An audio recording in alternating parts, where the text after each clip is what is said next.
Hey guys, today I'm going to show you how to start a mandala. A mandala is a very fun activity to do. We're doing it for Dot Day. You may have started one in the past in this class and never got to finish it, or maybe you've done one before in the past. This time we're going to do it with this little compass here, and I'm going to show you exactly how to start that and your opportunities and how you can complete your mandala today. So everybody's going to start with a square piece of paper, and what I want you to do is just eyeball where the center of your paper is and just put a tiny little dot with a pencil. So I put mine, I don't know if you can see it even. You can see it, yep, right there. So I put my dot in the center. So that's where that little golden little ring will always go over top of that dot. That way you know that you haven't moved, and then it will always match up and line up if you accidentally slip. So what I'm going to do is place that right on top of that dot that I drew. There's a front and back to the compass. The front, the top, you see how the top has like ridges on the orange part? That's the top. If you put that down, it's not going to lay flat. So there's a flat side that goes down, okay? So I'm going to, again, put that down. I'm going to hold my finger over top of that little brass thing. So to make my outside circle, to make sure that I don't go off the edge, I'm not going to use the very outer one that touches the edge of the paper, because it might go off the edge on the top or other side. So I'm going to go like 3 or 4 down. And that one was perfect. So I couldn't go past my wrist on that side, so I went as far as my wrist. Now I had to lift up my arm to be able to meet the other line that I started. So you can't just like sit there and be like, I can't reach it. You gotta move your arm or hand so that you can find it. So my first circle looks like this. It's a perfect circle made with a compass. Now I am going to create guidelines for myself so that I know where to stop different designs. So I'm gonna make a small circle in the center, the smallest I can go with the compass.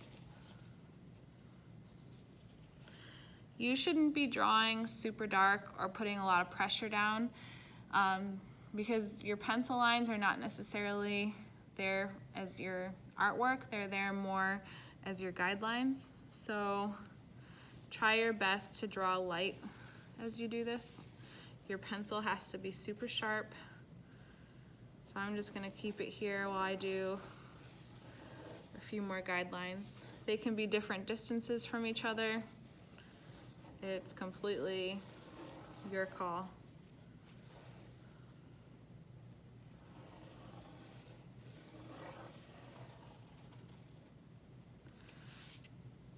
All right, so I've got all these guidelines now. That's funny, it's like 3 different circles. And I'm gonna do one more, and I'm gonna show you how to do a really small one. So in this compass, there's these small little holes here too. You can use those to make small circles.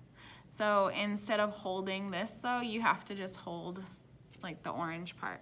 So I'm gonna place it down, and I'm gonna hold the orange still, and I'm going to try to let this, it's harder for that circle to slide.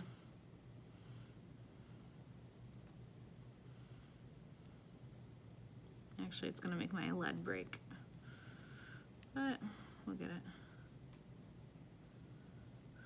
Okay, I got one. I'm gonna get a bigger one too.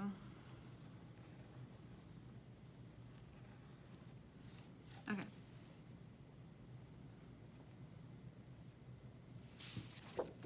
So now I have smaller circles in the center also.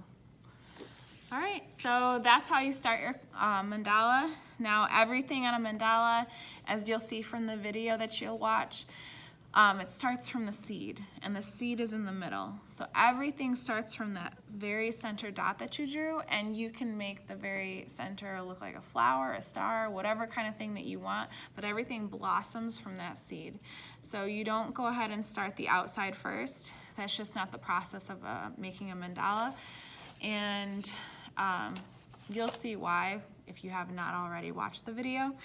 But it's just a very creative, like, it gets your art juices flowing. So if you haven't done art all summer, or if you have not drawn for a while, this will kind of get you going and get you thinking more creatively again. So enjoy this process. I'll speed up a little bit of my own mandala drawing so you can see that in action. After you draw, if you're confident drawing with just pen, you can go for that. If you want to go with pencil first and then go over it with marker or pen, that's fine too. And then other options are starting on black paper and doing this with white colored pencil. Or you can do this whole thing on white paper, go over it with Sharpie or pen, and then color in with Prismacolors. Okay, so have fun.